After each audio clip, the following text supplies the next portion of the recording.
Vale, pues bueno, ya que ha empezado la grabación, damos comienzo a la mesa 2 de este Congreso Internacional de Videojuegos y vamos a empezar por la comunicación que presenta Álvaro Jiménez Sánchez y José María Lavín, cuyo título es Advergaming, eficacia publicitaria a través del videojuego de marca. Cuando quieras, Álvaro, pues más o menos contad unos 10 minutos cada uno, ¿vale? Vale, buenas tardes. ¿Se oye bien? ¿Sí? Vale. Sí. No sé si acercarme más el micro, así Mejor. me lo como un poco ya. Vale, pues voy a darle a compartir pantalla, a ver qué tal va. Eh,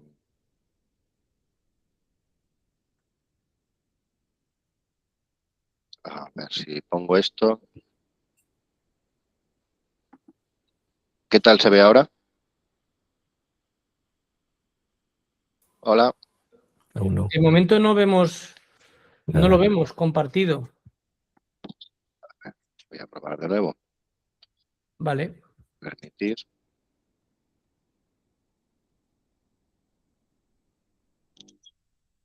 Ahora sí, ¿no? Perfecto. Sí. Sí, comienzo. Sí, adelante.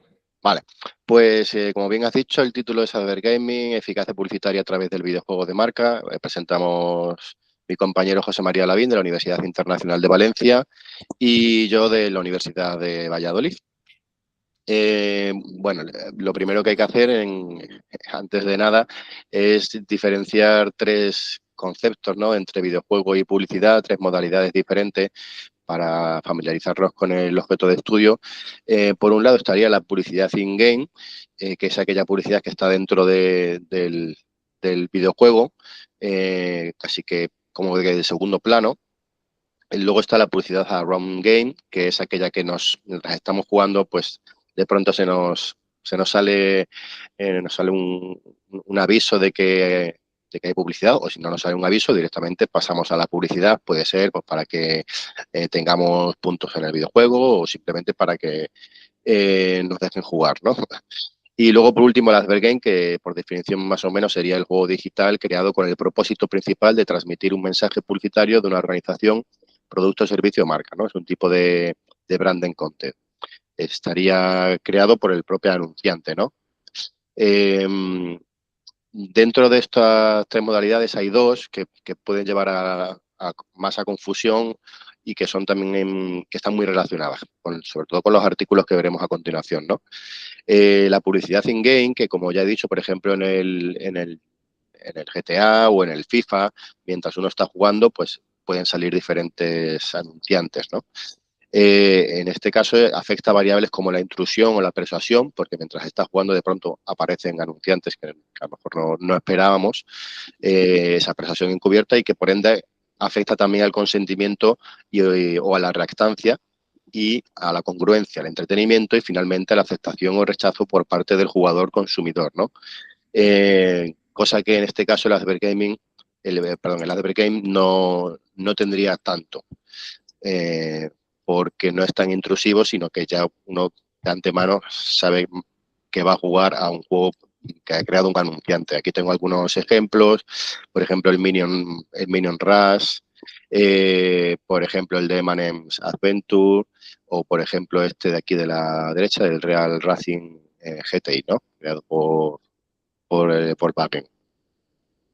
Las bases teóricas de los efectos persuasivos del Advergame estaría por un lado los modelos de conocimiento de persuasión, conocidos por sus siglas en inglés PK, que activa las defensas cognitivas, es decir, eh, el hecho de ser consciente de que nos están persuadiendo, ¿no? Activa las defensas cognitivas, pero es verdad que en niños no se activa tanto, porque no son tan conocedores de este tipo de efectos persuasivos. Por otro lado, estarían los modelos de capacidad limitada de procesamiento motivados de mensajes mediados, es decir, hasta qué punto podemos procesar la información mientras estamos jugando, procesar la información de la marca a la vez que procesamos el propio juego.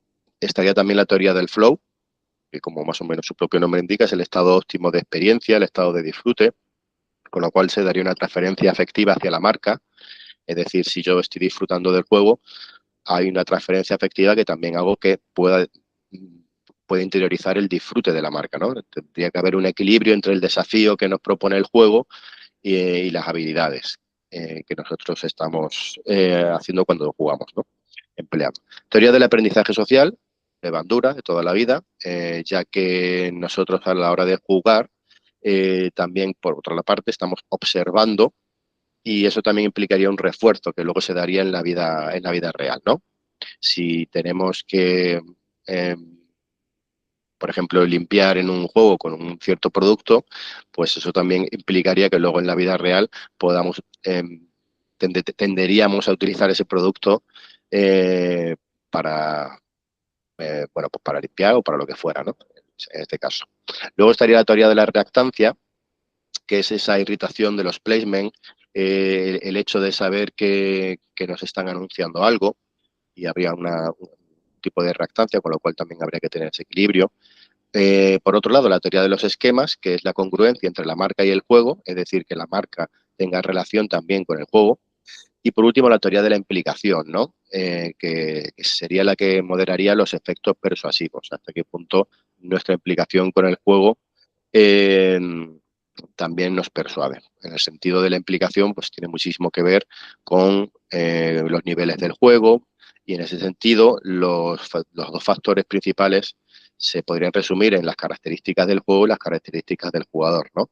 Características del juego, como ya digo, pues los niveles, los desafíos, la dificultad, etcétera. Y las características del jugador, en el sentido de, por ejemplo, la edad, el género, el target propio al que vaya dirigido el videojuego. Los objetivos, por un lado, es analizar la evolución temporal y disciplinar de la producción científica sobre este campo, identificar y clasificar los principales marcos teóricos utilizados para explicar la persuasión en Advert Games, determinar los factores del juego y del jugador, evaluar los efectos de los Advert Games y, por último, identificar las principales lagunas de conocimiento y proponer líneas de investigación futura. La metodología es a través de una revisión sistemática de la literatura, tomando bueno, se tomaron más, pero al final cuando uno criba, pues va descartando documentos y al final nos quedamos con 95 documentos en bases de datos de WOS, Scopus,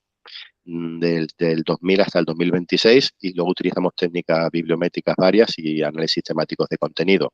Los resultados se pueden observar en esta tabla respecto a la congruencia marca el jugador, pues en lo que se ha averiguado hasta el momento es que mejora la actitud y la experiencia del juego, pero la incongruencia puede aumentar el recuerdo en condiciones específicas. Por otra parte, la prominencia del placement, que ya habíamos comentado anteriormente, mejoran el recuerdo, pero pueden activar el conocimiento del producto y generar reactancia, sin afectar necesariamente a la actitud. Respecto a la velocidad del juego, si es lenta, rápida, tendería a un menor recuerdo. Es decir, los juegos lentos generan mayor recuerdo de marca que los juegos rápidos. Respecto a la repetición del juego, jugar repetidamente genera wear out y actitudes negativas, especialmente para productos de alta implicación, ¿no? Respecto a la edad del jugador, los niños de 6-12 años son más persuadibles que los adultos debido a su menor desarrollo del conocimiento del hecho de jugar, ¿no? Y menor capacidad cognitiva. Conocimiento de la persuasión, la identificación del carácter comercial del juego reduce la actitud hacia la marca, especialmente si el jugador está infradesafiado, ¿no? Respecto a la experiencia en videojuegos, en Liga los jugadores experimentados tienen mejor recuerdo, pero en Advert Games la experiencia no modula significativamente los efectos. Respecto a la teoría del flow, los jugadores en estado de flow muestran las actitudes de marca más altas y los infradesafiados, los que se aburren, las más bajas. Y por último, los factores culturales respecto a culturas occidentales y no occidentales. Lo que se ha descubierto es que los jugadores de diferentes culturas tienen diferentes percepciones de la intrusividad y recuerdo de marca. En las discusiones se puede decir que hay un patrón de eficacia paradójico, es decir, hay mayores actitudes hacia la marca o o por decirlo de alguna manera, hay más actitudes hacia la marca cuanto menor es el recuerdo explícito, ¿no? Luego también hay una ambivalencia en el sentido de que la persuasión encubierta y la reactancia nos llevará también a una dependencia del estado de flow. Habría que también reconsiderar la validez ecológica de estas investigaciones porque muchísimas se hacen en laboratorio y solamente se les deja pues 10, 15 minutos a los jugadores que jueguen, ¿no? Ya de por sí el hecho de que estén en un laboratorio o en un contexto que no es el suyo de estar en el sofá jugando o con sus amigos en la puerta del colegio o de donde sea, ¿no? Depende del target. Lo que hace es bajar la validez ecológica y además que la mayoría de los videojuegos no son de 10, 15 minutos, suelen ser de 90 minutos o diferentes o más horas, ¿no? de juego. Con lo cual es difícil también saber otro tipo de componentes como es pues el hecho de aburrirse a jugar, etcétera. Este tipo de experiencias de investigación pues realmente tienen bastante en contra, ¿no? de lo que se debería esperar. Luego también respecto a la congruencia e incongruencia entre el contenido del juego y la marca del producto, es decir, que la actitud y la fluidez de procesamiento hay que tener un equilibrio respecto al recuerdo. En el sentido de que muchas veces si hacemos un gran procesamiento del propio juego, habría menos recuerdo porque nuestro cerebro estaría en mayor medida procesando la actividad lúdica y no tanto el recuerdo de la marca o del producto. Hay una escasez de estudios transculturales y longitudinales. Si ya hemos dicho que hay poca validez ecológica, además no se suelen hacer estudios longitudinales porque es complicado tener una muestra y seguirla durante varios años. Y también, no sé si, supongo por la dificultad que esto también conlleva y por la financiación, etcétera, pues hay escasos estudios transculturales. Eso ya nos lleva también a un problema de generalización. Luego, por otro lado, los niños responden mejor a los Advert Games, mientras que los adultos responden mejor a los IGA, por el tema de la intrusión y del conocimiento de la persuasión. Y por último, lo más importante, yo creo, que son las cuestiones éticas y las regulaciones. Yo creo que también este tipo de congresos me viene bien para sentar bases sobre estos temas. Por ejemplo, en cuestiones éticas, hay que decir que muchísimos de estos juegos los crean anunciantes que tienen productos que no son muy recomendables para ciertas edades o en general, ¿no? Como puede ser, por ejemplo, esta foto que tengo aquí, un juego que crea Burger King, pero hay muchos que, como ya he dicho también el de Manem, que son de comida basura, de comida chatarra, y que bueno, pues eso nos lleva también a tener por lo menos promover una serie de regulaciones. Por ejemplo, prohibir este tipo de juegos que promocionan cosas que no son recomendables para ciertas edades, prohibirlos para esas edades, que no se comercialicen, que no se prueben en personas menores. Y por ejemplo, también pues promover algunos ad breaks que sean claros respecto a la publicidad que se les está haciendo.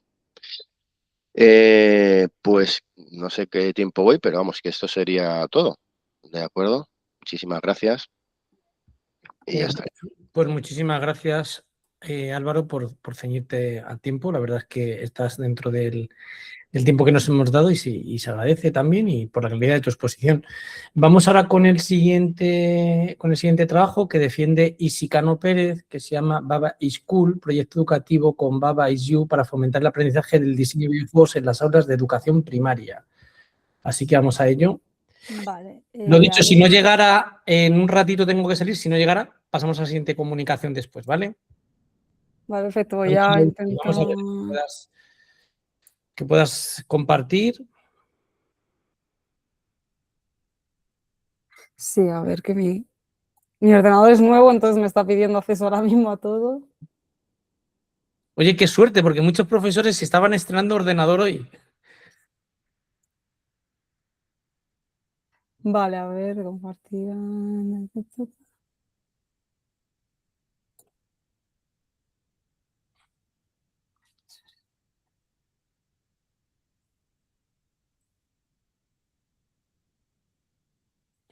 A ver si puedo perdonar.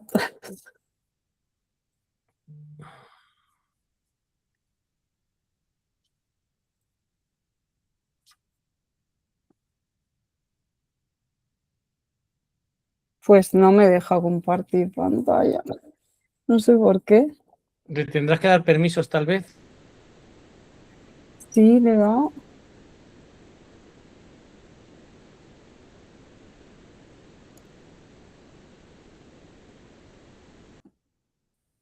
¿Quieres sí que pasemos a otra persona y vamos viendo lo tuyo?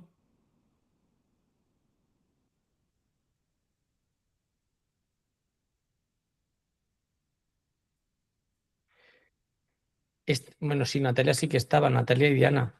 Si te parece, vamos a pasar al siguiente trabajo, ¿vale? Al de Natalia Martínez Pérez y Diana Campán. Compan, como prefiráis, me da igual. Compan, sí, perfecto. Perdóname que me he equivocado al pronunciarlo. No, Pues, si yo es la primera vez que comparto sesión por Meet, o sea que a lo mejor me encuentro con el mismo problema de mierda, no me deja compartir. Yo lo voy a intentar. A ver, míralo, mira, a ver, porque, o sea, Google Meet no tiene más misterio, es simplemente darle al iconito de compartir pantalla y que elijáis Sí, ya la está. pantalla que queréis. Vale, pues le voy a dar al turrón en cuanto me digáis. Pues venga, adelante. Venga. A ver. Presentación y documento. Bueno, ya que vosotros a la derecha para que os pueda ver. Por si acaso. Vale, Ventana y plantilla de videojuego. Compartir. vale. Vale. ¿Lo estáis viendo? Sí, La plantilla, ¿no? sí. Ahora vemos la última slide que tienes, que pone muchas gracias por Sí, justo. Vete a la una, Diana. Eso es, Perdón. vale. Mis más sinceras disculpas. A Pues ver, adelante, ¿vale? venga. Hasta ahora. Hola, muy buenas. Somos Natalia Martínez, profesora de la Universidad de Burgos, y Diana Compán, profesora de la Universidad Rey Juan Carlos. Muchas gracias al Congreso y al profesor Javier Sierra por organizar y aceptar nuestra comunicación que se titula Cuestiones legales en la producción de videojuegos en España, el caso de PC Fútbol 8.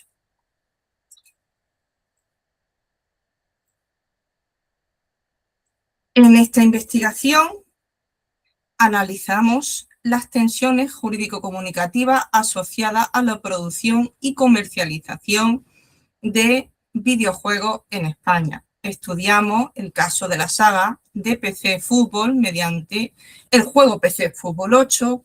En la investigación examinamos la propiedad intelectual, la de explotación, marcas, preventas, retraso en los lanzamientos, protección de los consumidores y la de interactuar las empresas con los consumidores y las consecuencias que tiene, por ejemplo, el incumplimiento en unas promesas no cumplidas de que va a estrenar el videojuego y no se estrena.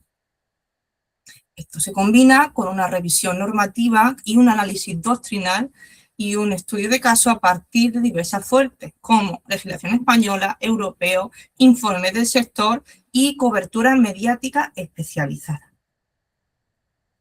En general, los conflictos pueden vincularse a expectativas de consumo, comerciales, reputación de la empresa y confianza en la comunidad de jugadores. De hecho, en el caso de PC Fútbol 8, cuando está recuperando una marca nostálgica que tiene una reputación y un tiempo y la empresa no se alinea con las expectativas que ya tiene el jugador de por sí, pues pueden ocasionarse problemas.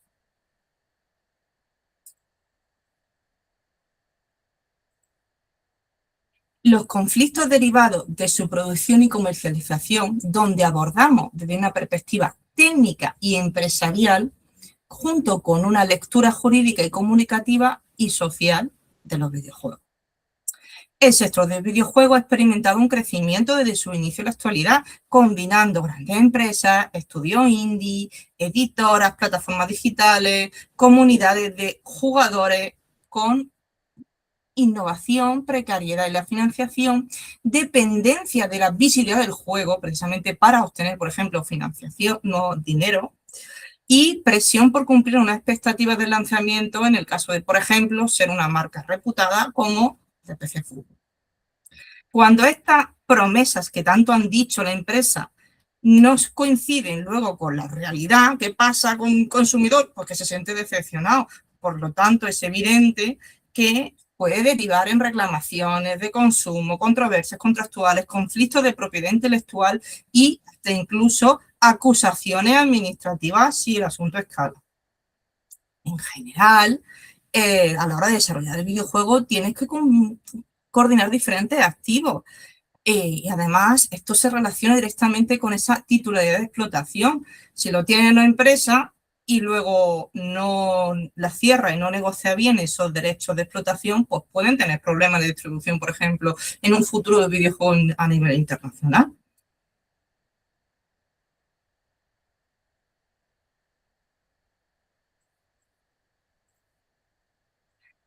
La propiedad intelectual, marca y protección fragmentada del videojuego. En general, los videojuegos se componen de diferentes secciones y cada sección está regulado por una ley o un reglamento diferente. Por ejemplo, el código fuente, el motor, ciertos componentes técnicos pueden vincularse con la protección del software, los gráficos, los personajes o escenarios, música, interfaces o secuencias visuales se protegen por la ley de propiedad intelectual.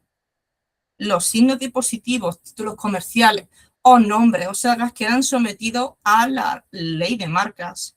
La falta de claridad en quiénes ostentan esos derechos puede dificultar la distribución internacional, porque no, si por mucho que lo quieras explotar, si no sabes con quién comercializar con esos derechos para adquirirlos tú, pues hay un problema.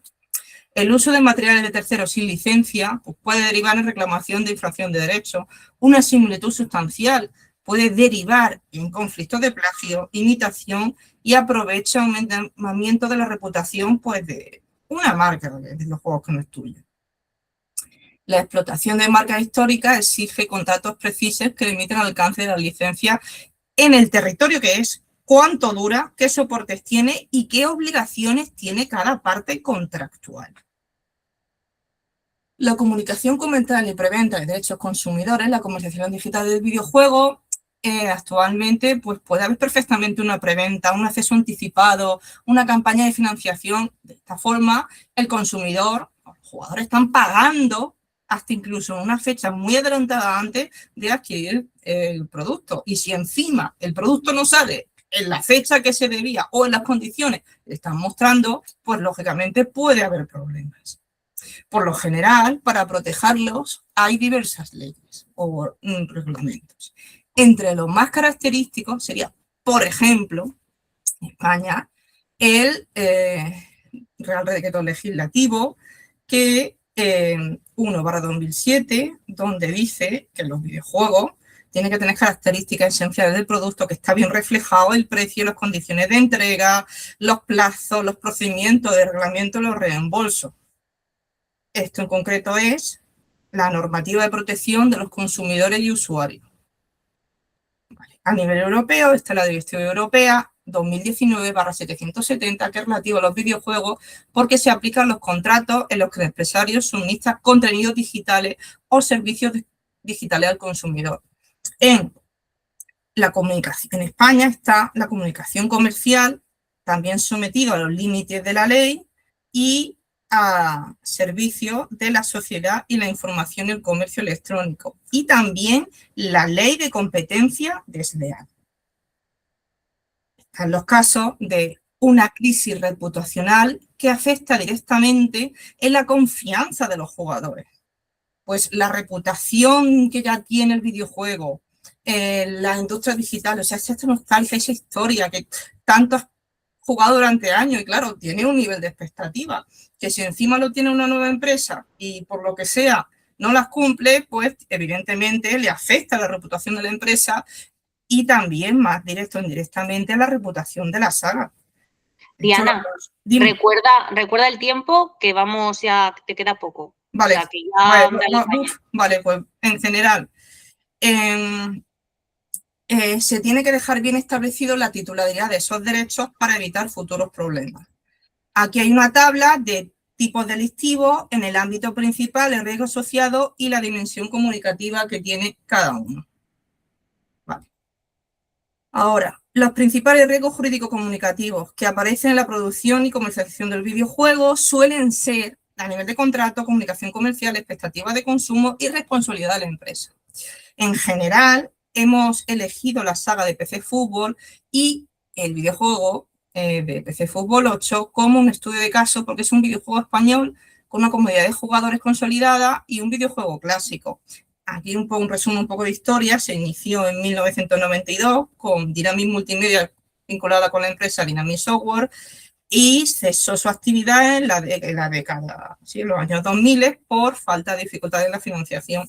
Después tuvieron con una lucha de cambios de quién tenía derecho de explotación de la marca y por último, a partir del año 2018, lo tiene la empresa una partida más que anunció que iba a sacar el videojuego de PC Fútbol 8 y claro, estaba lleno de expectativas no cumplidas y de retraso en los lanzamientos que lo único que hacía era afectar a las expectativas de los consumidores y a la reputación de la empresa y de la marca. En el caso PC Fútbol 8 tuvo un problema de retraso en la entrega del videojuego. Claro, esto es afectado directamente, hubo quejas, reclamaciones y claro, retraso e incertidumbre. ¿Qué hacía? Pues que cada vez perdía la confianza más y ya no solo eso, es que la reiteración de anuncios, ahora una fecha, ahora en otra, lo que hacía era acabarse en conflicto y que los jugadores lo interpretaban como una compresa, como una promesa que no se iba a cumplir. La venta anticipada precisamente el videojuego lo que provocaba era que el consumidor estaba pagando un dinero por adelantado y que en la fecha que decía que iba a salir o no salía o lo que salía no era lo que le habían prometido.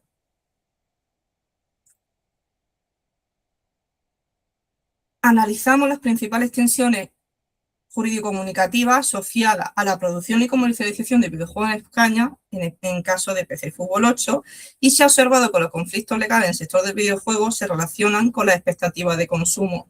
También comunicación de comercio, la cultura que tiene la propia marca y también el desarrollo, también la gestión de derechos, licencias, marcas, contratos, la comunicación pública, la distribución del propio videojuego y la relación que tiene con esa comunidad de jugadores. La protección jurídica del videojuego continúa siendo fragmentada, y como comenté, cada parte del videojuego tiene su regulación específica y tiene su forma de defenderse. Lo malo de tener una ausencia de estrategia jurídica temprana es que puede generar inseguridad en los compradores y también pues, que pueden sufrir problemas en la titularidad de los derechos, dificultad de distribución, favorecer los conflictos de explotación o agravar una reputación negativa de la empresa o del juego. Bueno, pues aquí terminamos. Muchas gracias por su atención y les dejamos aquí el correo por si queréis hacernos alguna consulta o sugerencia. Muchas gracias. Vale, entiendo que Javier todavía no ha vuelto y me toca a mí. Yo he terminado, ahora el que le toque o el que quiera, para adelante. Vale, pues necesito que quites la compartir pantalla y yo ya a ver si esta vez me va. ¿He dejado de presentar? Sí, en principio. Sí, has dejado de presentar, vale, Diana. Pues le doy el mute. Vale. ¿Se ve lo de la presentación? Sí, Sí. se ve. ¿Se ve Baba School? Vale, es que yo no lo veo, Sí, no veo nada. Vale, perfecto. Bueno, soy Isis Cano, soy doctora de investigación en arte contemporáneo. Estoy trabajando tanto en un colegio, en la Sala de Maravillas, doy clase en educación primaria, como en la Universidad de Decor, que es una escuela audiovisual. Y nada, voy a contaros un poquito mi experiencia de usar Baba Is You en las aulas, empezando primero por mis motivaciones. Yo realicé una tesis doctoral que consistía en conocer las vanguardias del siglo XX a través de una selección de videojuegos. Utilicé más de de 30 videojuegos y esto se aplicó en aulas de plástica y cultura audiovisual de educación primaria en el mismo cole en el que me encuentro trabajando ahora mismo. A raíz de mi trabajo, digamos, utilizando estos videojuegos en el aula de plástica, yo empecé a incorporar todos esos juegos también en mi asignatura. Yo tengo una asignatura en este mismo cole que se llama Crea Digital y que es al final la Salle de Maravillas es un colegio privado en el que se intenta aportar por las competencias digitales y que tengan, como digamos, su propio espacio, su propio temario. Entonces, yo dentro de esta asignatura de Crea Digital utilizo varias herramientas de desarrollo de videojuegos. Ahí tenéis un ejemplo de algunas, ¿no? Utilizo tanto Scratch, que es programación por bloques, como Bitsy o Bitsy 3D, que es un poco introducción a lo que es crear videojuegos en 3 dimensiones, Flickgame, que te ayuda con pixelar y puedes hacer historias de elige tu propia aventura, GDevelop y Rempi, que están más pensadas para hacer tanto plataformas para GDevelop o con Rempi novelas visuales en 2 dimensiones. También utilizo Sock Stories y Construct, ¿vale? Tanto el 2 como el 3.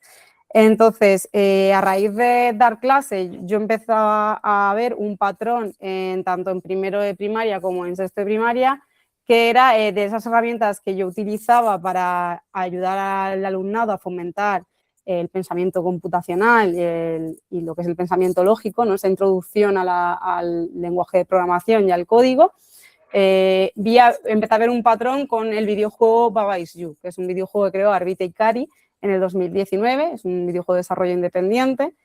Y aquí tenéis un ejemplo de cómo se ve, digamos, una de las aplicaciones más conocidas en tema de desarrollo de pensamiento computacional, que sería Lightbot, o Codable, que es de code.org, en el que vemos que hay como una serie de instrucciones a unos personajes y al final Baba Is You te presenta una serie de normas de juego que pueden ser modificadas en el propio nivel. Por ejemplo, Baba Is You significa que vas a manejar a un personaje que se llama Baba, Wall is Stop sería que el muro nos para y no podemos pasar por él, Flag is Win sería que al tocar la bandera se supera el nivel, ¿no? Entonces, esto me lleva a una reflexión de que en Baba Is You se priorizaba el diseño de videojuegos, cuando muchas veces en entornos académicos lo que se prioriza es el lenguaje y la programación.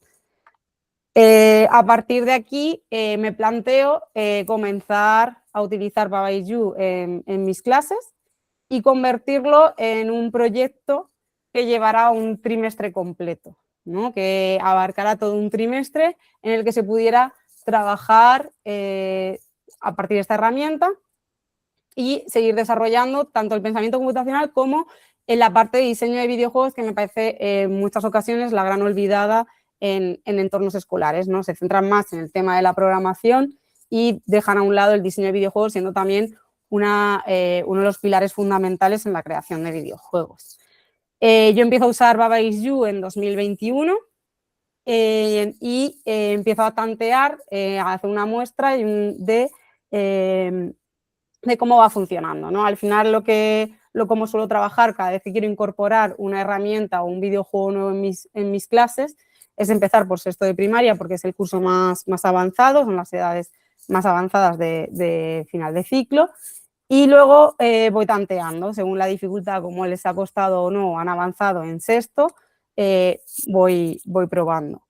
Claro, al final encuentro tanto en Baba Is You como su herramienta de editor de niveles, encuentro un valor para mis clases, ¿no? En esa primera tanda que hago en 2021. Y ya le empiezo a convertirlo en algo que se puede como aplicar tanto en cuarto, en quinto como en sexto de primaria. Y empiezo a hacer lo que comentaba antes, de no solo tantear en el último curso, sino empezar a reducir y ver hasta dónde puedo abarcar, ¿no? A ver hasta qué límite de edad, con qué límite de edad puedo empezar y con cuál puedo plantear. Entonces me planteo un objetivo principal que comentaba antes, de desarrollar esa programación didáctica trimestral, pero a la vez una hipótesis en la que intento promover lo que es el editor de niveles como un motor de creación que va a fomentar tanto el aprendizaje en diseño como en desarrollo de videojuegos, además de la creatividad, ¿no? Y al final, en ese enfoque creativo que tiene mi asignatura, porque dentro de Crea Digital no es solo valorar las competencias digitales, sino que vayan siempre de la mano con creatividad para motivar al alumnado. Veo una metodología cualitativa, ¿no? Porque al final toda la vertiente creativa hace un acercamiento al alumno, a los estudiantes, y además genera una pieza, porque no es solo jugar a Baba Is You e ir resolviendo niveles, sino que se va a generar un producto que es el propio nivel que ha creado el alumno para el videojuego. Dentro de otros objetivos específicos que se podían comprobar a lo largo de la investigación, era que va a haber una mejora en el control de dispositivos, que es al final desarrollar una de las competencias digitales principales de por qué se aplica mi asignatura en un entorno escolar, a la vez que se está también desarrollando otras competencias, por un lado el pensamiento lógico, por otro lado el inglés, el lenguaje y como toda mi investigación, toda mi trayectoria, la creatividad. Por otro lado, se va a generar un entorno digital cómodo para el alumnado. El videojuego al final nos permite un acercamiento a un lenguaje que ellos controlan mucho más en un público joven, y eso les va a dar como un entorno para expresarse, sentirse libres y además fomentar su crecimiento personal.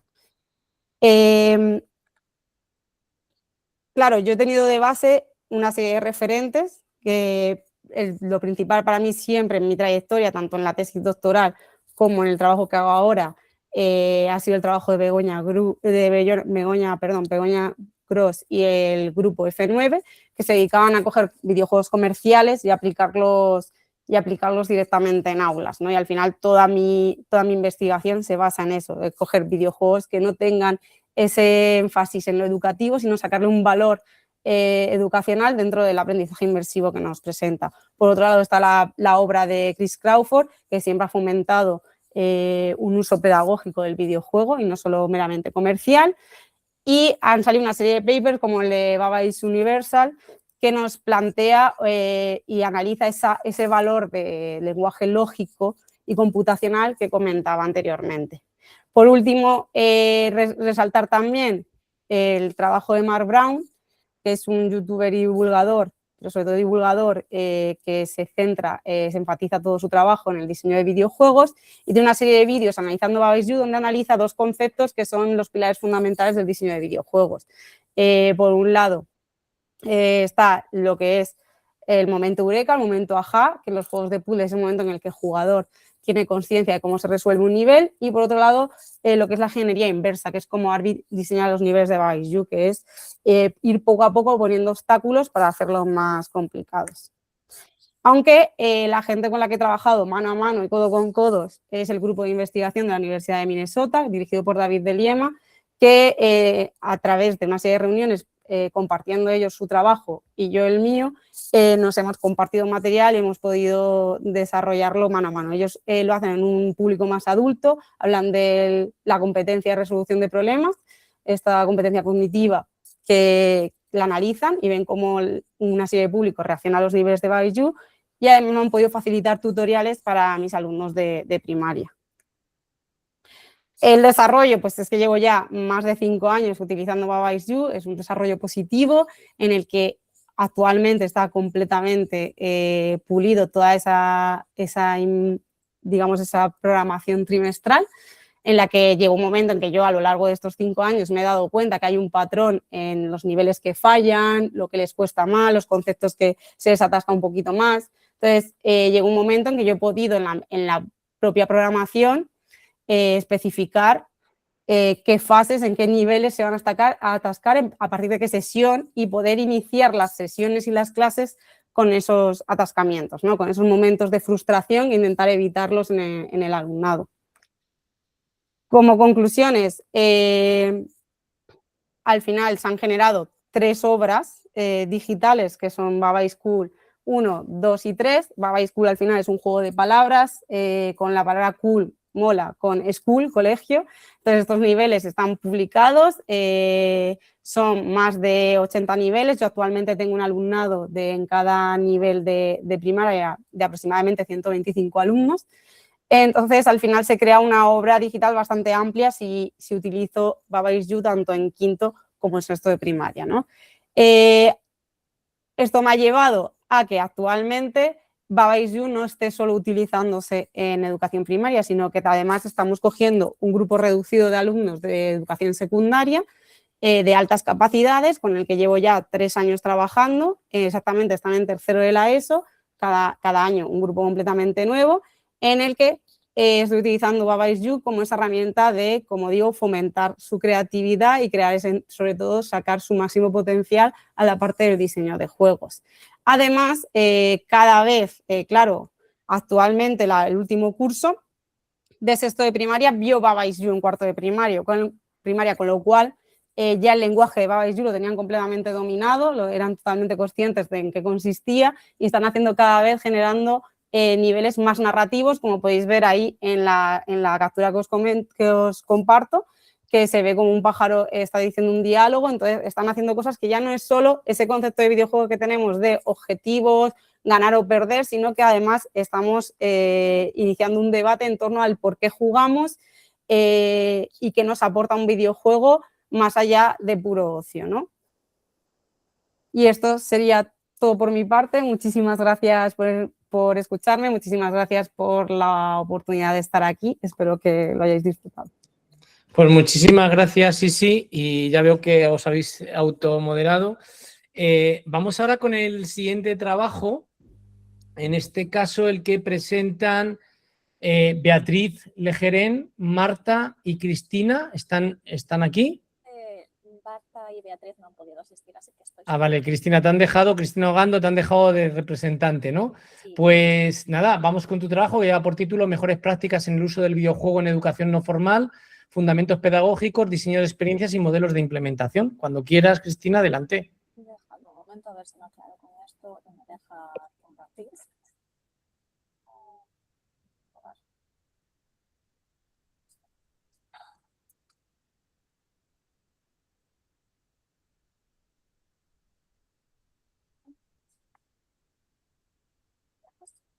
Sí, vale. ¿Se ve bien? Se ve bien, sí. Bueno, pues primero, buenas tardes a todas y a todos. Gracias por estar hoy aquí y muchísimas gracias por la oportunidad. Soy Cristina Ogando González, soy coautora de la comunicación que hemos presentado mis compañeras Beatriz Lejerén Lago y Marta Farrapeira Gómez de la Universidad de Vigo, y como ya han adelantado, vamos a hablar de mejores prácticas en el uso del videojuego en educación no formal. Que bueno, es un poco diferente a lo que ha dicho ahora Isi, pero en este caso nos vamos a centrar en fundamentos pedagógicos, en diseño de experiencias y modelos de implementación, porque a la hora de afrontar esta comunicación nos dimos cuenta que en las últimas décadas se ha empezado a considerar el videojuego pues como un entorno más complejo y potencialmente rico para el aprendizaje. De hecho, hemos encontrado autores que comentan que los videojuegos incorporan principios pedagógicos avanzados como el aprendizaje basado en problemas. Y aún así, a pesar de todo, se consideran como de un uso muy puntual en la enseñanza convencional. Y a pesar de que la educación formal es verdad que es muy rígida y a un nivel curricular muy formal, a día de hoy nos pareció un poco absurdo porque al final los videojuegos son sistemas que integran experimentación, retroalimentación inmediata, progresión adaptativa, y es entonces donde entra la educación no formal en esto. En este caso, la educación no formal sí que es verdad que comparte el carácter estructurado de la formal, pero sí que es verdad que tiene una flexibilidad organizativa más amplia, además de que favorece la incorporación de metodologías activas. Entonces, sí que es verdad que nunca se debe olvidar que el éxito de dicha implementación depende de la claridad de los objetivos educativos, algo en lo que voy a reincidir muchísimo, y que también hay que recordar siempre que los videojuegos nunca van a ser sustitutos de la enseñanza como tal. Entonces, para poder hablar del tema, se ha considerado una revisión bibliográfica utilizando bases de datos y descriptores y sobre todo con descripciones tipo aprendizaje por videojuegos y, bueno, básicamente literatura académica de las 2 últimas décadas con un énfasis especial en los últimos 10 años. Sí que es verdad que los análisis de los materiales, al final, pues sigue un enfoque cualitativo de síntesis temática bajo categorías como ya se envuelve en la fundación, con funciones, análisis, etc. Y durante dicha revisión encontramos 5 marcos teóricos sobre los que se fundamenta el ciclo educativo de los videojuegos, que son diferentes teorías de diferentes académicos, entre ellos la teoría del constructivismo, que los videojuegos hay que entender que son constructivistas por definición, porque al final esta teoría sostiene que el aprendizaje es el producto de la interacción activa del sujeto con el entorno. Un videojuego literalmente es interacción pura con el entorno, así que, como decía, son constructivistas por definición. Luego está el aprendizaje situado, que el conocimiento se adquiere mejor cuando está anclado a contextos significativos, de hecho también se llama teoría contextual, de aprendizaje contextual, porque se aprende conceptos a medida que se va interactuando una vez más dentro de situaciones específicas del juego. Luego está la teoría de la autodeterminación, que es una motivación intrínseca, depende de la satisfacción de 3 necesidades básicas, a saber, la competencia, la autonomía y la vinculación social. Luego tenemos la teoría del flujo, que creo que Álvaro hablaba antes también de ella, que lo que hace es describir un estado de concentración plena que se produce cuando existe un equilibrio entre las capacidades del sujeto y la dificultad de la tarea. Esto es básico en cualquier videojuego y también tienes que pensar que no puedes darle un videojuego a alguien que nunca ha tocado un videojuego porque a lo mejor es muy difícil, lo va a frustrar y lo va a soltar, o es excesivamente fácil y se va a aburrir y también lo va a soltar. Y ya para finalizar, la teoría de la metacognición, que muestra que los videojuegos desarrollan la capacidad de aprender aprendiendo, lo cual a Piaget lo hace muy, muy feliz. Sabiendo dichos marcos, tenemos que pensar también que hay algo que es muy difícil de medir, porque podemos hablar aquí de teorías y de un montón de cosas, pero al final lo más difícil de medir es el propio jugador, o más bien el uso que le da el jugador a dichos videojuegos. Entonces, al hacer este revisionismo, hemos encontrado 3 tipos de usos que se dan en los videojuegos. A saber, el uso instrumental, que es de lo que más hay literatura a día de hoy, que es el uso más documentado, con diferencia, pues se usa como herramienta para desarrollar habilidades o conocimientos concretos. Luego está el uso reflexivo, que también a mi parecer hay bastante literatura al respecto, en el que el videojuego se utiliza como herramienta de reflexión crítica en función de crítica de la narrativa, cómo se representan ciertos temas. Se ha hablado muchísimo de cómo se representa el duelo en el videojuego, de hecho creo que esta mañana hubo una conferencia al respecto con Neva. Y después está el uso creativo, que está más enfocado a las pedagogías STEM o más al hecho de cómo crear videojuegos o cómo interactuar con los juegos que has creado. Que una vez más es como lo que comentaba Isi, de cómo van mejorando su relación con los juegos que están creando. Y aunque todo esto yo admito que suena increíblemente idílico, porque pensar que los videojuegos simplemente podrían usarse en cualquier tipo de área, o al menos nosotros pensamos que hay que utilizar unos ciertos criterios de selección a la hora de cómo seleccionar el videojuego que se va a usar. Es decir, como decía antes, el videojuego tiene que estar muy alineado con los objetivos que estás buscando enseñar. No puedes coger, por ejemplo, el último Zelda y decirles, jugad. No, tienes que tener unos objetivos claros, buscar un videojuego adecuado a esos objetivos. Y estos objetivos también tienen que estar enlazados con las mecánicas que se van a desarrollar en ese videojuego. Es decir, tienes que conocer lo que les vas a lanzar a los niños o, en este caso, a los participantes de la experiencia educativa. Luego tenemos que pensar también en la accesibilidad, que en este caso tiene que coincidir un poco con las necesidades del grupo, además de sus capacidades. Como decía antes, no puedes darle un videojuego increíblemente difícil a un niño que jamás lo ha cogido. Y finalmente la mediación. En este caso, el videojuego debe dar pie a actividades posteriores, que esto es un trabajo fundamental del educador en este caso.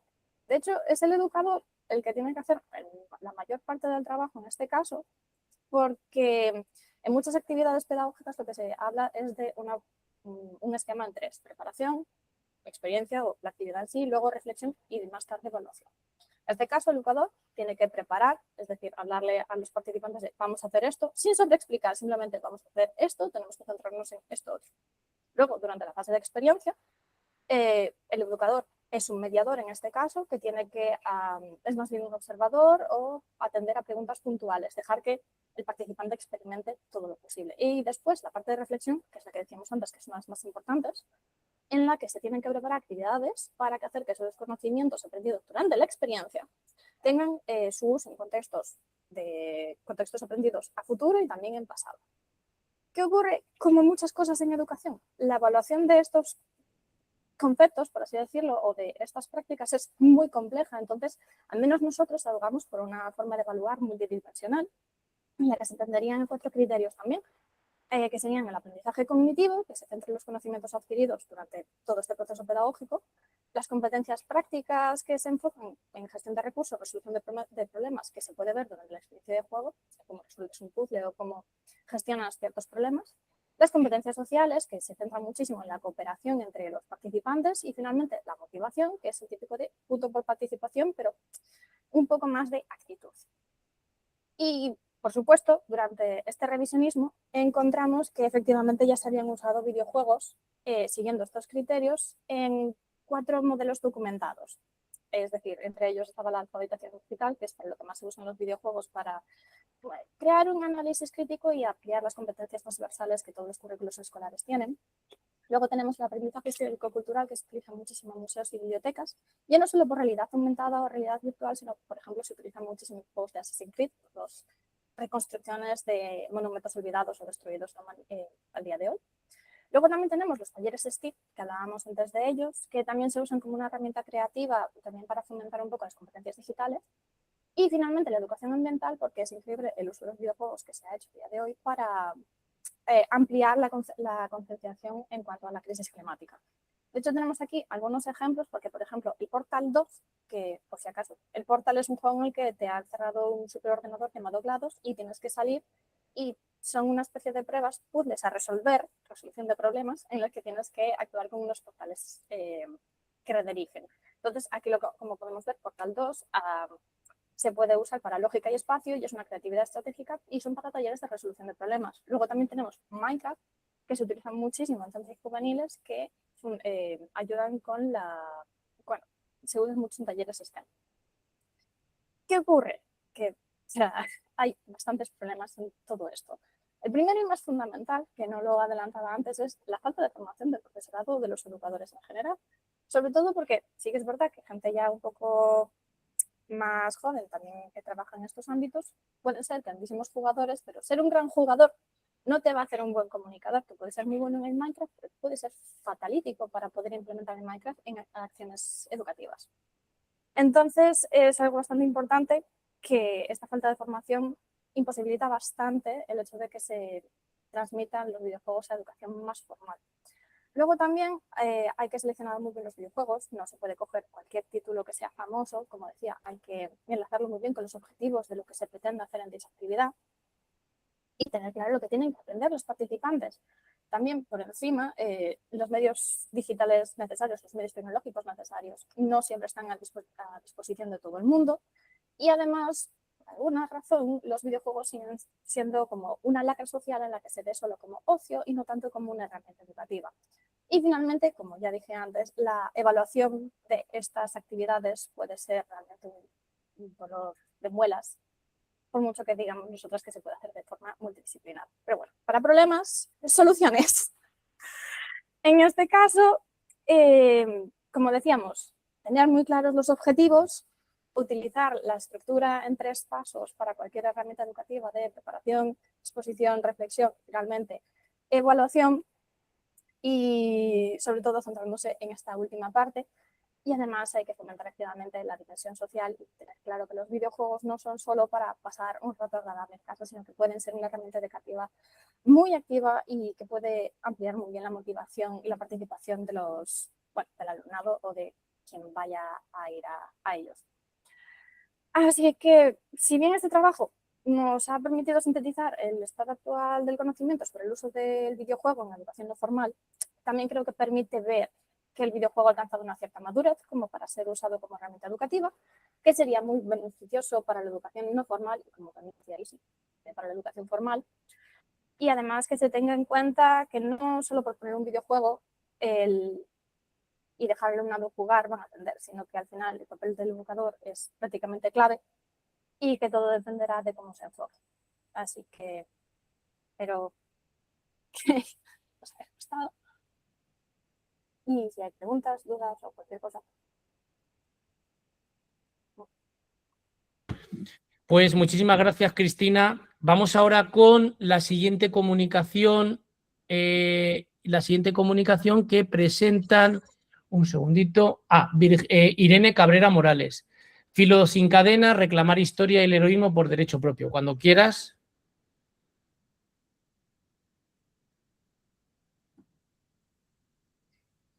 Irene, ¿no está? Pues entonces, un segundito, pasamos a José Sánchez San y Miguel Ángel Alonso Guisande. ¿Están? Tampoco. Rocío Gutiérrez Cánovas, ¿sí? Sí, yo sí. Vale, pues Rocío, adelante cuando quieras con el trabajo que lleva por título el Concept Art como elemento clave en la narrativa del diseño de videojuegos. Cuando quieras. Vale, a ver, me pongo la cámara, ¿no? A lo mejor. Sí, vamos. comparto.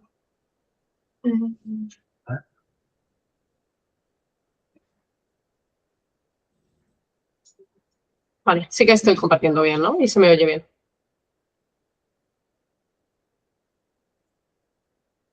¿Se me oye bien y todo? Sí, ¿no? Sí, sí, sí. Vale, muchas gracias. Disculpad. Bueno, ante todo, ¿no? Primero, muchas gracias al Congreso por darnos, ¿no?, la oportunidad de ver, la verdad es que ponencias tan interesantes. Y bueno, voy a empezar. Mi nombre es Rocío Gutiérrez, soy profesora en Florida Universitaria de videojuegos y además estoy realizando la tesis en la Universidad Politécnica de Valencia. Voy a exponer el concept art como elemento clave en la narrativa y el diseño de videojuegos. Ay, perdón, lo pongo en grande. Los videojuegos en la actualidad han evolucionado mucho y el antiguo debate entre ludologistas y narratologistas no está tan fundamentado como anteriormente, ya que en la actualidad los videojuegos son una experiencia compleja que se basa en diferentes variables como son el arte, el diseño y la narrativa de forma conjunta. Siguiendo a Skell, podemos ver las siguientes dimensiones planteadas dentro de los videojuegos. Mecánicas son las reglas del juego, lo que el jugador puede y no puede hacer en el objetivo a realizar. Por otra parte está la historia o narrativa, los eventos sobre los que se desarrollará el juego. La estética, consideramos estética todas las variables que hacen del videojuego una experiencia inmersiva para el jugador y engloba tanto el aspecto visual como otros aspectos que influyen en la experiencia de usuario. Y por último, la tecnología. Esta es la parte encargada, ¿no?, de posibilitar técnicamente que el videojuego pueda ser jugado. El concept art está considerado como una herramienta cuya función principal consiste en crear la información visual al servicio del desarrollo de un proyecto. Tiene gran importancia, sobre todo, como podemos entender, principalmente en la dimensión visual, pero también es muy importante, como veremos a lo largo de esta ponencia, la dimensión lúdica y narrativa. En la dimensión visual es esencial entender los principios básicos del diseño para un correcto desempeño del trabajo de concept artist. Tenemos la composición. Existen diferentes aspectos que pueden determinar la composición, como las líneas visuales, el equilibrio, los puntos de interés, las formas, que aportan efectos emocionales en el espectador y transmiten unas connotaciones dependiendo de la forma geométrica que se trate, ¿no? El valor, las escalas de valores o grises de una imagen, que en este caso transmiten sensaciones e intervienen también en las otras dimensiones. El color, por supuesto, ¿no?, dando lugar a las armonías cromáticas, nos transmiten, ¿no?, sensaciones también, guían al jugador. Estudiamos, en este caso, no sé si es pues, monocromática, análoga, complementaria, etc. El encuadre o frame, consideramos, por ejemplo, el primer plano cuando la cámara se sitúa cerca del jugador, plano medio, o plano general cuando la cámara se encuentra lejos. Esto influye de gran manera, ¿no?, en los videojuegos. El ángulo de cámara, si está situado por encima de la línea de horizonte, a la altura, o en este caso, ¿no?, si es un fijado por debajo de la línea de horizonte. Y la escala, el tamaño de los personajes en comparación al mundo y otras criaturas, ¿no?, que puedan existir. Por otra parte, tenemos el concepto de símbolo, que pertenece a la dimensión lúdica. Un símbolo es un asset conceptado dentro del juego para que los jugadores lo asocien con las mecánicas de gameplay. Los símbolos siguen dos reglas importantes. Una es que tienen una única apariencia y dos, se repiten muchas veces para que el jugador aprenda qué son a partir de esta repetición. Y por último, en la dimensión narrativa, se ha estudiado, ¿no?, el concepto de environmental storytelling. Este concepto está relacionado con dotar al espacio, ¿no?, del storytelling que queremos transmitir a través de los objetos, de la arquitectura, y a través de esto se crean las condiciones para una experiencia adecuada y se hace propicio para la inmersión del jugador. En este caso, ¿no?, lograr la relación entre la dimensión visual y narrativa y lúdica, perdón, es no es una misión sencilla, ¿no? La mayoría de proyectos de videojuegos creados buscan la armonía entre todas las dimensiones. Y solamente, por ejemplo, el hecho de que alguna de las dimensiones tenga alguna variable desconectada, esto puede hacer, ¿no?, que el proyecto fracase, ya que la unión no es coherente. Sí, sin embargo, no, sí que puede haber algunos proyectos, como aquí está el de Parable, en el que en este caso se busca la disonancia. La manera que el narrador da unas órdenes concretas, pero las mecánicas incitan a desobedecer. Los objetivos de la investigación planteada son, en primer lugar, desarrollar un modelo analítico para establecer la relación entre el concepto con las dos variables, diseño y narrativa, y, por otra parte, aplicar el modelo a un estudio de caso.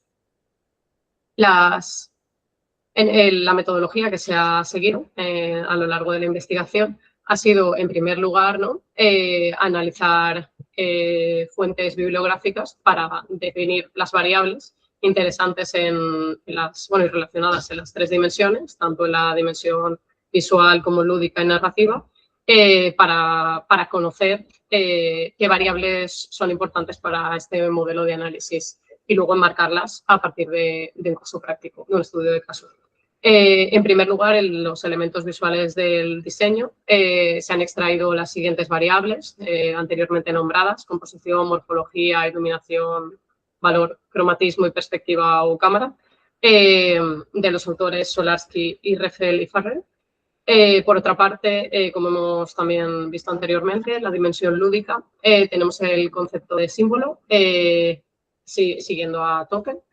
Y por último, siguiendo a Jenkins, en la dimensión narrativa, el concepto de environmental storytelling.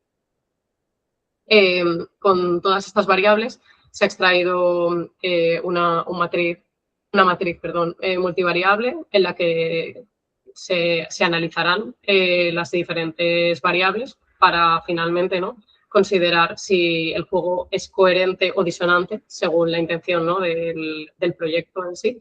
Y el interés final de esto consistirá en que a nivel de la industria se pueda analizar el concepto a tiempo en las diferentes fases de la producción para que la experiencia del usuario sea mejor y tenga todo sentido. Y ahorrarse, evidentemente, pues tiempo y dinero. Aquí están los resultados. He utilizado la matriz multivariable analizando el concepto realizado en un proyecto personal titulado Lippler, en el que se analizará, en este caso se analiza concepts en diferentes etapas. Aquí, se puede ver uno de los entornos, ¿no?, que es una fuente donde están los tótems del juego. Por otra parte, aquí podemos observar el edificio principal, la granja, en la que la protagonista es muy relevante. Aquí, por ejemplo, en esta parte, el desarrollo de siluetas y de la granja. Y aquí, por último, esculturas en diferentes estados. En el final, esto sí que es directamente desde el juego y estos son concepts en desarrollo. Los resultados de esta investigación, ¿no?, son, por ejemplo, en este caso a nivel de morfología, la dimensión visual, predominan los círculos, las formas orgánicas, tanto los personajes como en la arquitectura, y se utilizan las formas triangulares y cuadradas, en este caso, en los golems. Se identifican en la dimensión lúdica, ¿no?, al respecto de la morfología, se identifican los enemigos por estas formas puntiagudas y cuadradas. Y en la dimensión narrativa, las formas redondas que hemos hablado antes de la mayoría de elementos del juego transmiten amabilidad y amistad. Sin embargo, los tótems y monstruos transmiten peligro y robustez. Esto, en este caso, es una coherencia en cuanto al entorno. Sin embargo, una disonancia está buscada en algunos de los tótems debido a que hay que diferenciarlos ya que son enemigos y así el jugador puede saber, está hecho a propósito. Luego, en cuanto a iluminación y cromatismo, los colores son análogos, en la dimensión visual, paleta cálida, saturación media, y en la dimensión lúdica se pueden destacar la mayor saturación de algunos de los elementos, como viene siendo la casa, que es un símbolo, el cofre también, los arbustos, etcétera, los tótems. Y por otra parte, la dimensión narrativa, todo transmite, es relajante, perdón, relajante, tranquilidad, naturaleza, y describe un mundo basado pues en la naturaleza con cierta inspiración no tropical.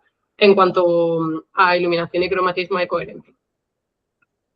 El espacio narrativo, la dimensión visual es todos los elementos que aparecen, árboles, casas, etcétera, y en la dimensión lúdica se consideran símbolos, pues por ejemplo las estatuas, que en este caso tienen monstruos alrededor, y si el jugador los derrota, obtiene un monstruo que le sigue otra hoja en la granja.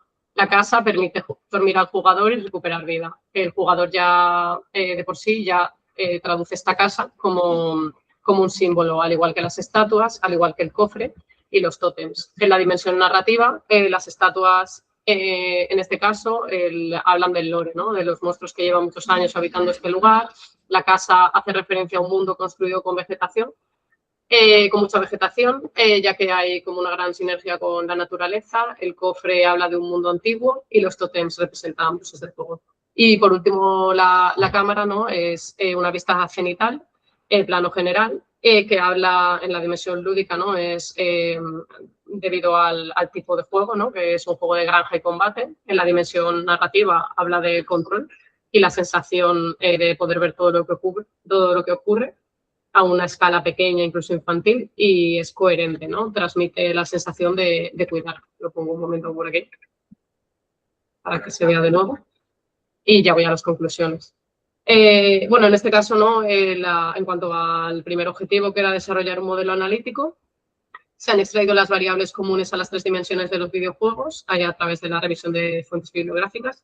Y en este caso se ha consolidado se ha podido detectar la consolidación de la relación entre el concepto con el diseño y la narrativa.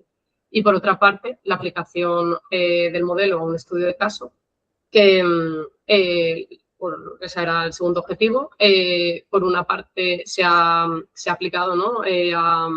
Al juego propio y se ha visto que resulta muy útil para identificar si el videojuego es coherente en las 3 dimensiones respecto a todas las variables, y se puede identificar la disonancia o coherencia para saber dónde se encuentra el problema, analizando pues, previamente el conceptar, extrayendo los conceptos clave, y lo que resultará, ¿no? Resulta una ventaja en la industria para la correcta experiencia de usuario. Muchísimas gracias por la atención. Ay, no se me veía. Vaya, disculpad. Muchas gracias, Rocío. Pues Cualquier duda. nada, vamos con la siguiente comunicación, la que presenta Romina Oyarzún. ¿Está Romina? Ay, perdón, okay. Mejor.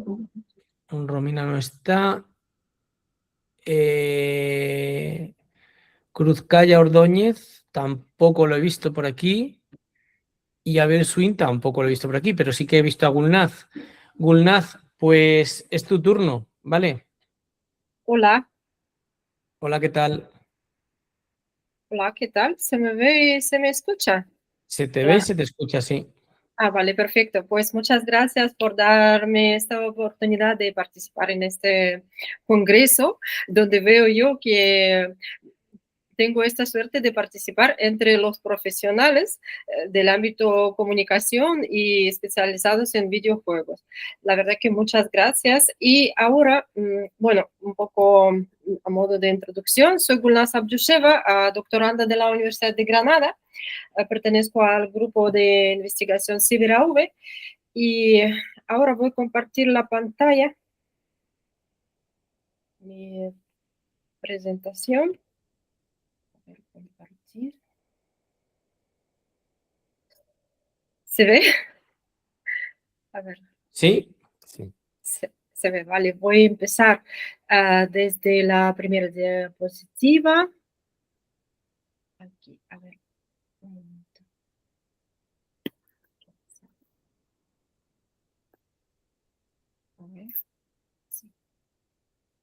Pues, vale, empezamos. Mi ponencia se titula Ludonarrativa ideológica y la construcción del enemigo, donde analizo 3 videojuegos, Call of Duty, Escape from Tarkov y Atomic Heart.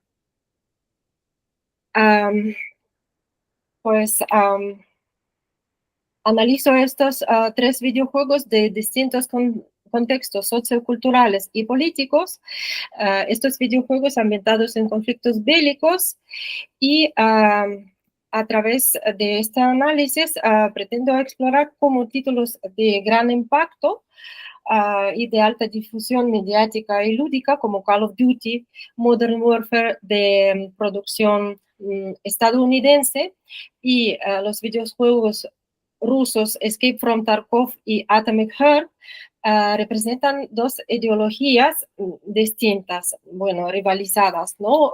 Prorrusas y pro-occidentales. Y como salen de lo que se entiende un mero entretenimiento, un juguete, y se convierten en sofisticados dispositivos de representación geopolítica. Mi objetivo es analizar cómo el código de estos juegos moldea la percepción del conflicto global por medio del antagonismo y otros elementos que constituyen este universo bélico gamificado que obligan al jugador instintivamente a establecer una distancia moral para proceder a la confrontación.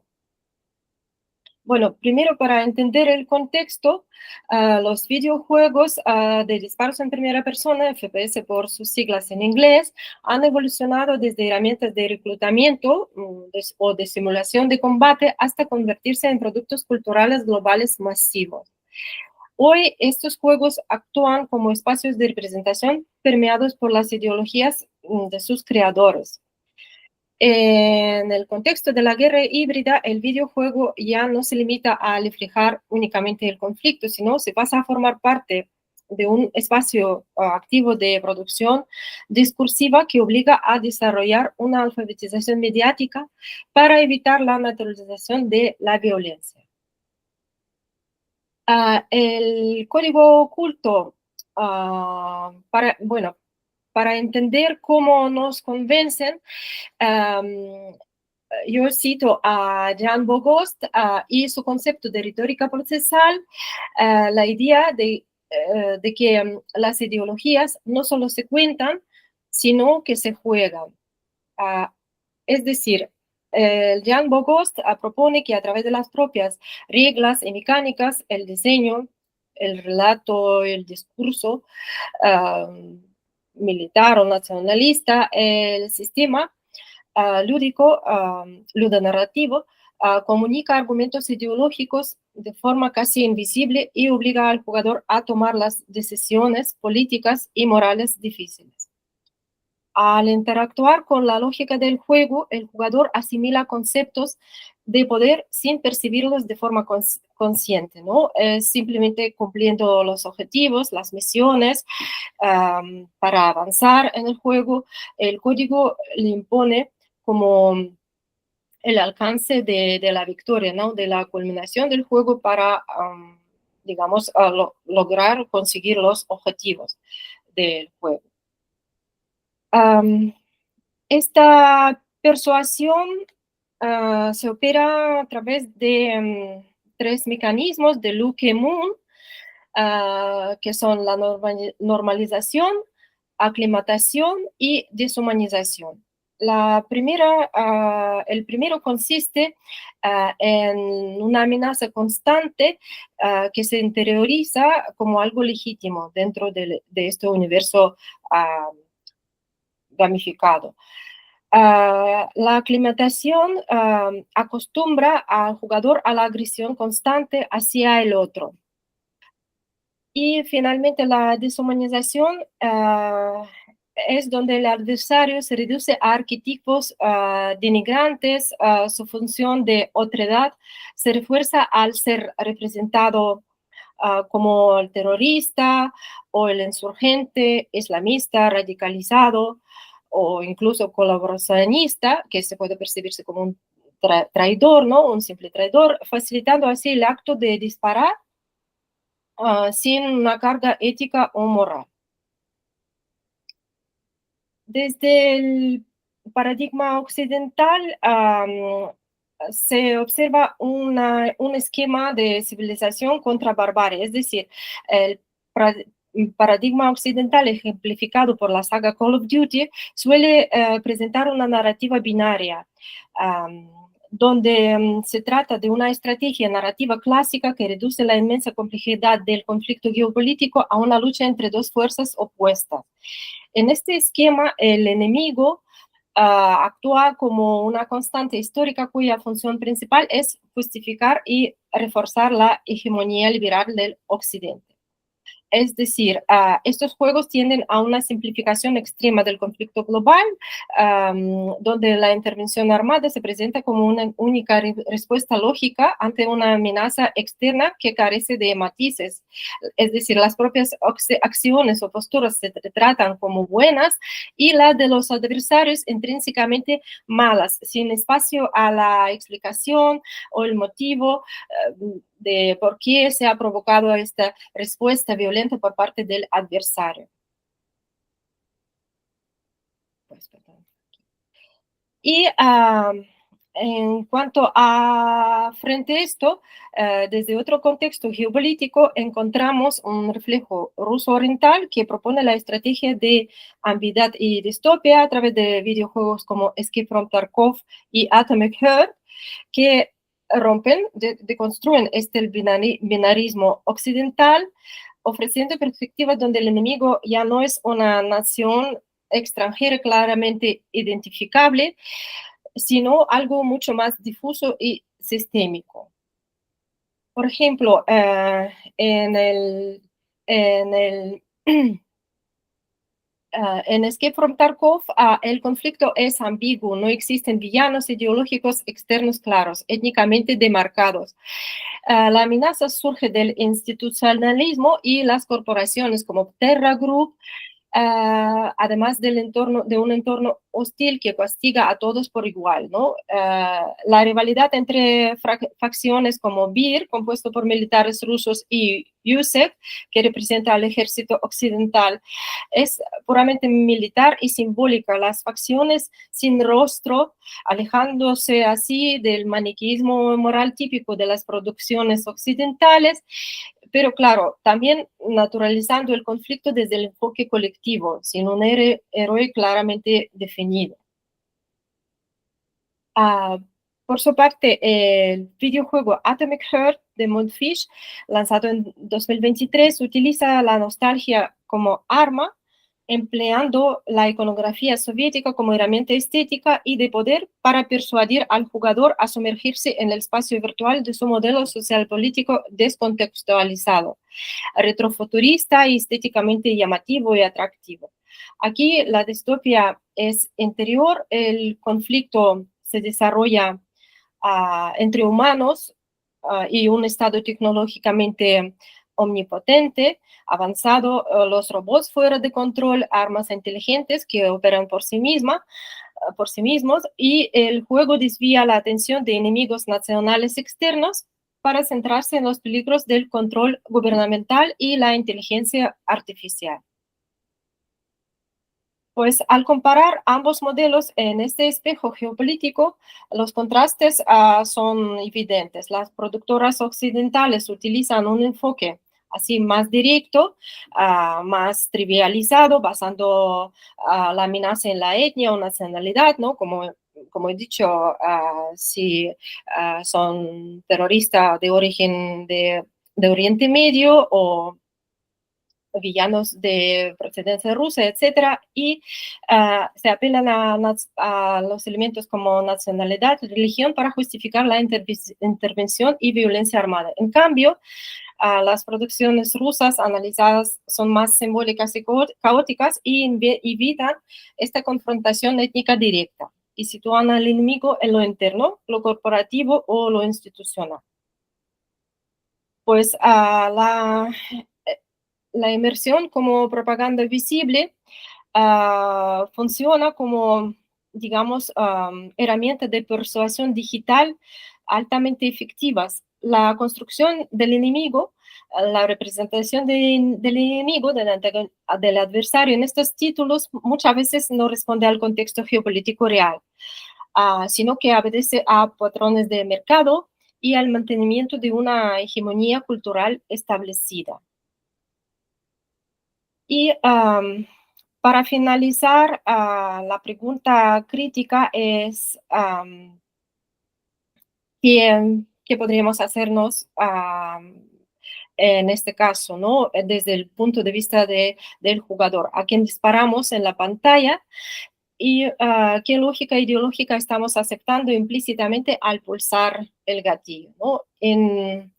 En este contexto de la guerra híbrida, el videojuego exige ser tratado como un objeto urgente de alfabetización mediática, ya que la lógica que asimilamos mientras jugamos es la que define la visión del mundo real.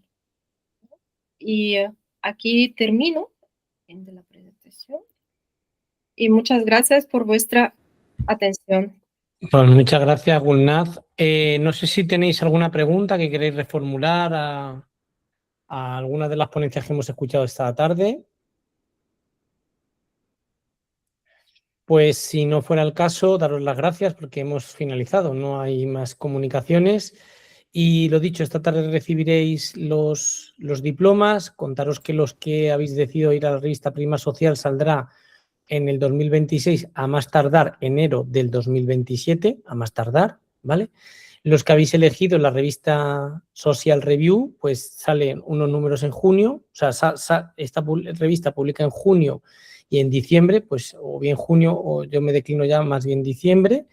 Y los que estáis en el libro, pues que sepáis que os hemos traducido vuestros textos para postularlos, como os decía antes, a través de Scopus dentro de una editorial para que puedan estar indexados en Scopus, que tiene mayor valía, puesto que ya, como sabéis, SPI Scholarly desapareció, que era el ranking de las editoriales españolas, y entonces hemos decidido meterlo directamente como editorial de libros en Scopus.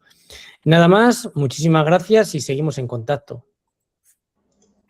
Muchas Muchas gracias. gracias. Vale, Adiós. muchas gracias. Chao. En un ratito seguramente tengáis esto en el canal de YouTube del Congreso, ¿vale? Para que también lo tengáis y os lo mandaré por la lista de distribución de WhatsApp, ¿vale? ¿Puedes, por favor, enviarlo por correo para la gente que no Vale, esté en correo, casa? sí, correo también, no os preocupéis. Muchísimas Vale, gracias. fenomenal, muchas gracias. Gracias. Adiós. Adiós. Perdona, ¿puedo hacer una pregunta? Sí, dale. ¿Hola? Sí. Sí, no, bueno, le iba a preguntar a Javier, pero creo que se desconectó. ¿Alguien más que estemos por aquí? No sé si hay alguien de la organización de dentro del Congreso o... O no lo sé. Creo que no hemos quedado lo que ponemos. No, el moderador creo que no. Javier ha salido ya. Solo quedamos nosotros, los participantes, los ponentes. Bueno, pues nada, entonces escribiré un correo. Muy bien, compañeros, Sí. muchas gracias a todos. Un saludo. Igualmente. Muchas gracias. Gracias. Hasta luego, Adiós. gracias. Hasta luego.